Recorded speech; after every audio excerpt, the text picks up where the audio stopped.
मोनिका, हे भगवान, मोनिका, मोनिका क्या हुआ? मोनिका, मैंने तुमसे कहा था चेतन, मम्मी डैडी से आके बात करो, मगर तुम मेरी बात सुनते ही नहीं हो। मैं सोच रहा था कि पहले मैं उस काबिल बन जाऊं कि मैं तुम्हारे पापा से बात कर सकूं, तुम्हारा हाथ मांग सकूं, उन्हें यकीन दिला सकूं कि हाँ मैं उनकी बेटी को खुश रखूंगा। और जानने की कोशिश करता हूँ कि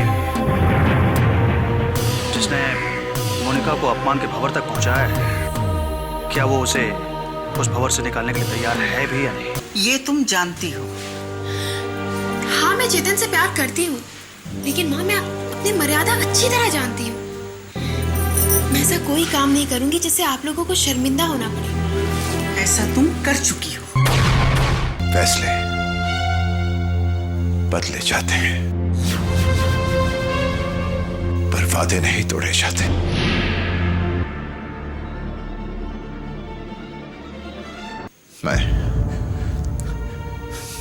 मैं ये जिल्लत भरी ये शर्मिंदगी की जिंदगी नहीं जी पाऊंगा।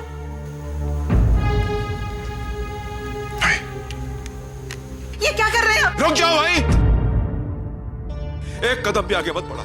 पापा प्लीज, पापा ऐसा मत कीजिए। पापा पापा मुझे माफ कर दो। पापा पापा प्लीज ऐसा मत कीजिए। पापा मुझे आपसे प्यारा कोई नहीं है। पापा पापा आप जैसा कहेंगे ना मैं वैसा करूंगी। आप जहाँ चाहेंगे मैं वहां शादी कर लूंगी। पापा पापा पापा आप अगर चेतन को भी भूलने के लिए कहेंगे ना मैं उसे भी भूल जाऊंगी। पापा पापा प्लीज ऐसा मत कीजिए। मुझे माफ कर दीजिए। पापा मुझे माफ कर दीजिए।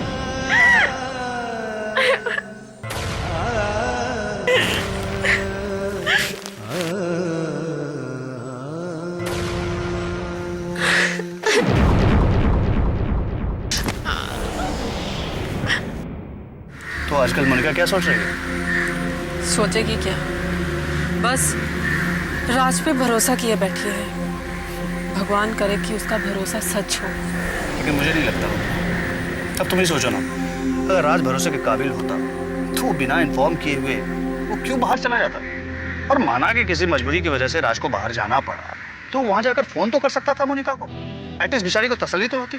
बस इसी वजह से मुझे भी राज से चिढ़ है। मैं राज की तलाश कर रहा हूँ। अगर वो आउट ऑफ इंडिया नहीं गया होगा और इसी शहर में अगर होगा तो मैं उसे जरूर ढूंढ निकालूंगा।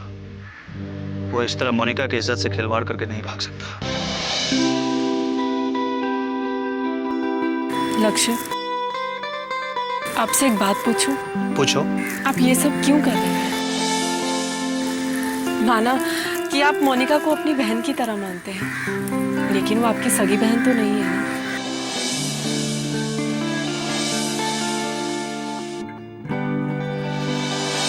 मैं खून के रिश्ते को ही सिर्फ रिश्ता नहीं मानता। ये खून के रिश्ते तो इंसान मजबूरी में निभाते हैं, लेकिन कुछ रिश्ते ऐसे होते हैं जो दिल से बनते हैं। वैसे भी देखो ना, कभी कभी खून के रिश्ते से बढ़कर ये दिल के रिश्ते होते हैं। ऐसे क्या देख रही हो? कुछ नहीं। अच्छा मैं चलूं? चलो मैं तुम्हें कॉलेज छोड़ देता हूँ। नहीं, आप क्यों तकलीफ करते हैं? मैं चली जाऊंगी। इसमें तकलीफ करने की क्या बात है? चलो कम ऑन। ओके। हाँ कम ऑन।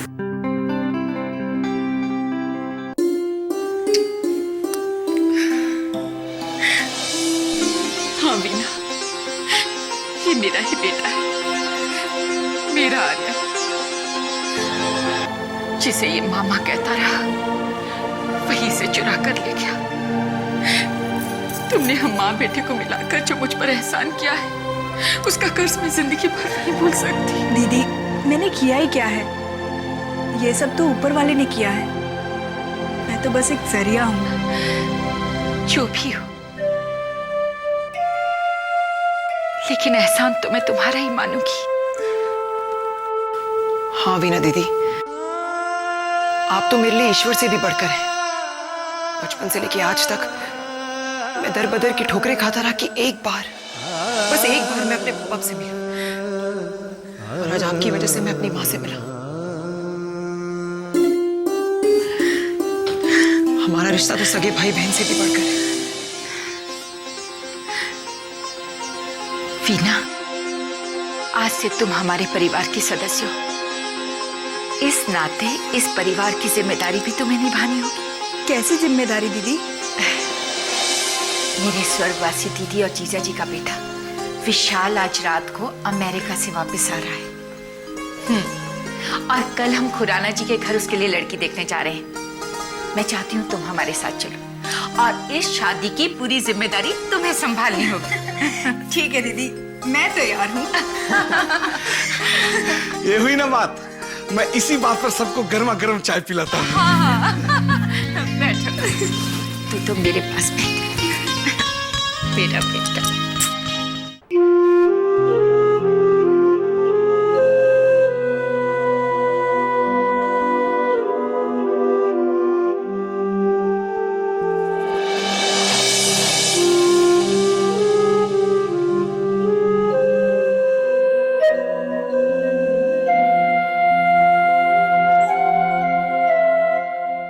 मैं जानती थी बेटा, एक दिन ऐसा ही होगा।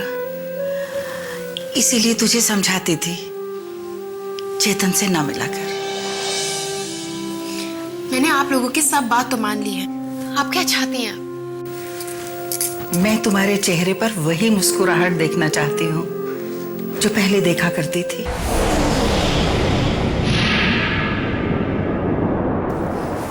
वो मुस्कुराहट तो आप लोगों ने ही छीन ली ना माँ। अच्छा किया आप लोगों ने, बहुत अच्छी तरह अपना फर्ज निभाया है। एक माँ बाप का तो यही फर्ज होता है ना कि अपनी बच्चों की आंखों में हमेशा के लिए आंसू भर दे। मैं तुम्हारी नफरत समझ सकती हूँ। अगर मैं सिर्फ माँ होती तो तुम्हें कभी अपनी मोहब्बत को भूलने के लिए ना कहती। लेकिन मैं एक माँ के अलावा इस खानदान की बहू भी हूँ, किसी की पत्नी भी हूँ, जिसका फैसला मानना मेरा फर्ज ही नहीं, मेरा धर्म भी है। तुम बड़ी तो हो गई हो, लेकिन इतनी बड़ी नहीं हुई हो कि अपनी माँ की मजबूरी समझ सको। जानती हो, एक लड़की को जन्म से लेकर मरते दम तक सबके लिए कुर्बानियां देनी पड़ती हैं।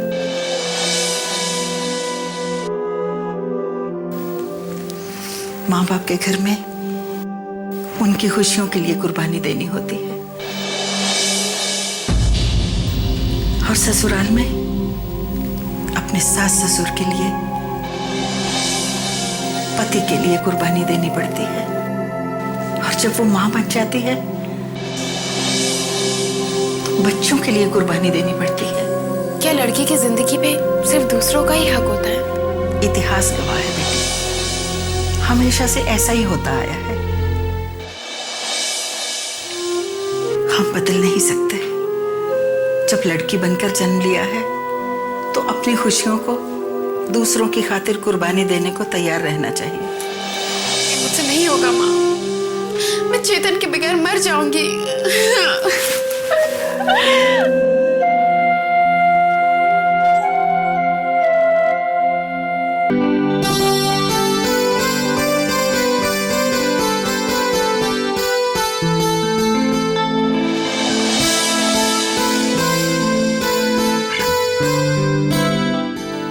मैं कितनी गलत थी लक्ष्य। आप नफरत के नहीं, आप तो प्यार के काबिल हैं, बस प्यार के।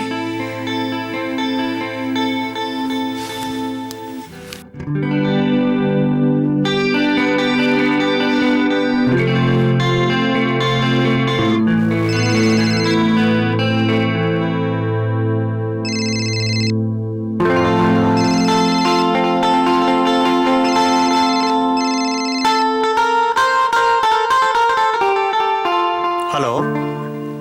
अब लक्ष्य, मैं वंदना बोल रही हूँ। हाँ वंदना बोलो। नींद नहीं आ रही थी इसलिए फोन कर लिया। मैं कुछ समझा नहीं। मैं समझा दूंगी,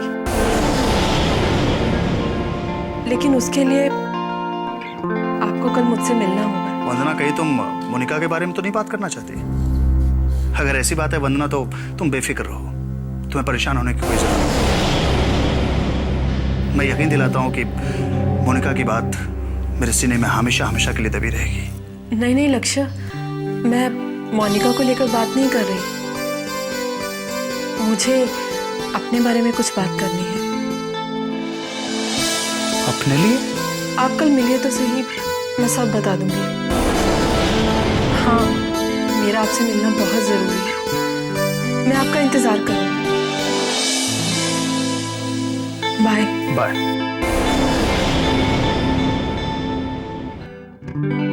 वंदना अपने बारे में मुझसे बात करना चाहती है। आखिर क्या बात हो सकती है? आर्यन, आर्यन, चल आज मैंने तेरी पसंद का खाना बनाया है। आज छोटी माँ। अरे विशाल, जीते रहो। कैसा है तू? आप खुद ही देख लीजिए, आपके सामने खड़ा हूं। विशाल भैया प्रणाम। अरे भोलू, कैसे हैं आप? विशाल भाई मैं तो ऐसा ही हूँ जैसा पहले था, लेकिन आपकी बॉडी की लंबाई बहुत बढ़ गई है। छोटी मासी, ये कौन है? विशाल, ये आर्यन है। आर्यन मेरा बेटा और तुम्हारा भाई।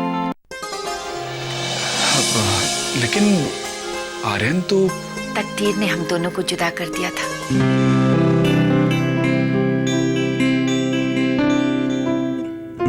लेकिन शायद ईश्वर को हम माँ बेटे पर रहम आ गया। लेकिन छोटी मासी, ये सब हुआ कैसे? सब बताती हूँ, सब बताती हूँ। तो सफर से थक कर आया होगा, पहले आराम कर ले। अरे भोलू साहब का बैग तो पकड़। जी दीदी, ये कितना है? चल जल्दी से फ्रेश हो जा, फिर मिलकर खाना खाएंगे। जरूर चलिए। चल चल।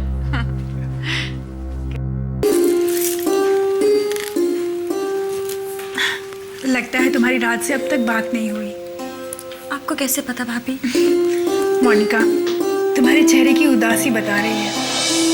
सच कहते हैं, जो भी कोई प्यार मोहब्बत के चक्कर में पड़ जाता है, उसकी तो जिंदगी ही बदल जाती है।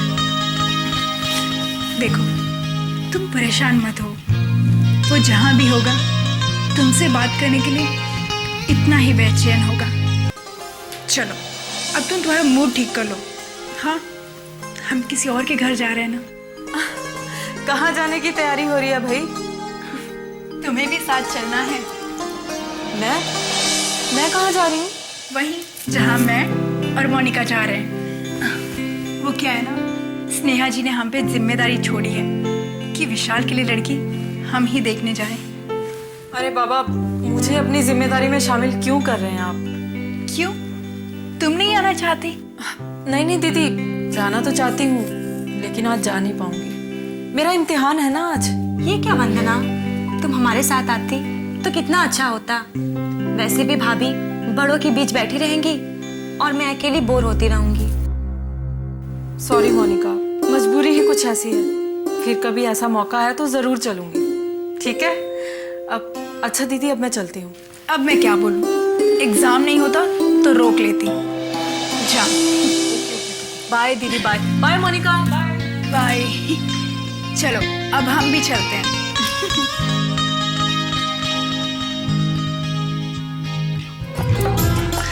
आर्यन भैया, आप कितने स्मार्ट है ना? जो चाहिए वो सीधे सीधे मांगिए, मस्का मारने की कोई जरूरत नहीं।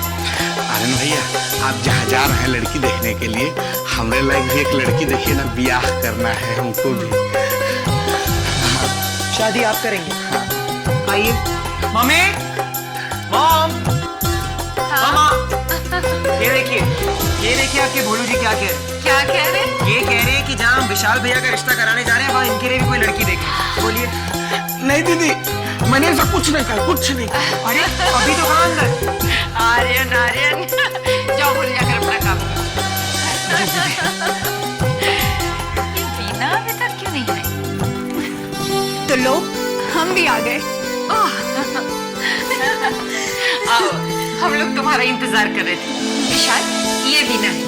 और विशाल भैया, ये है मोनिका दीदी। चलो जल्दी, लेट हो रहे हैं। पुराना सब इंतजार कर रहे होंगे। हाँ? जल्दी। आपने इसके गुंडे मामा को जाने क्यों दिया? इसे पुलिस के हवाले करते सजा तो मिलती उसको। भाई साहब, सजा तो उसे मिलेगी, भाग कर जाएगा कहाँ? बहन जी, आप उसके बारे में क्यों सोचती हैं? अब तो कृष्णा मिल गया है, इससे बड़ी खुशी की बात और क्या होगी? हाँ, वैसे केतकी सही कह रही है। जाओ जरा श्वेता को बुला कर। जी, अभी आई। आप लोग लीजिए ना, ये लीजिए, देखिए ये लगते हैं काजू जैसे लेकिन बिस्किट है। Good for you. लीजिए लीजिए लीजिए, लो बेटा लो, बड़ी अच्छी नान खाते। आप भी लीजिए। Thank you.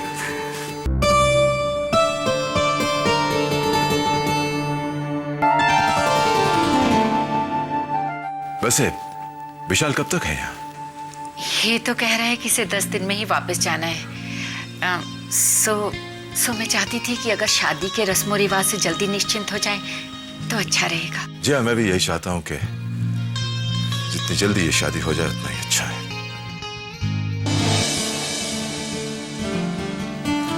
ये लीजिए, श्वेता आ गई। आओ श्वेता, बैठो। आओ बेटा, बैठो बैठो।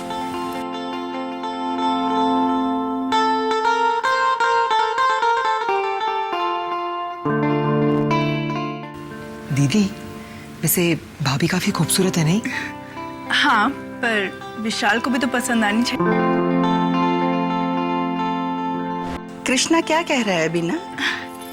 कृष्णा ने अपनी राय दी है कि उसे भाभी पसंद है।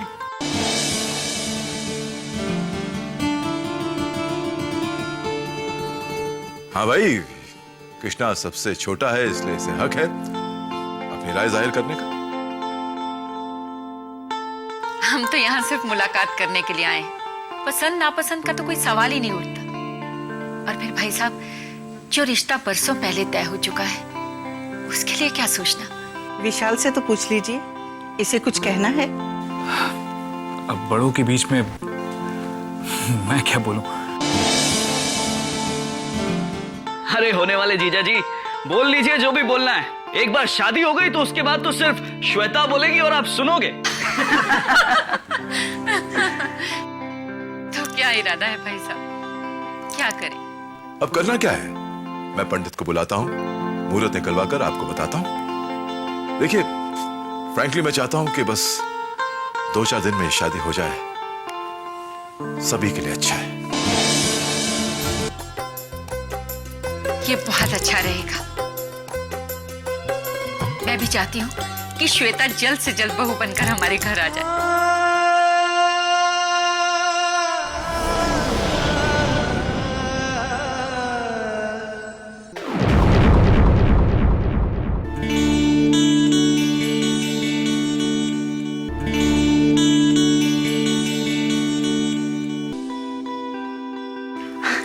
थैंक यू आंटी, आपको मेरी कितनी फिक्र है।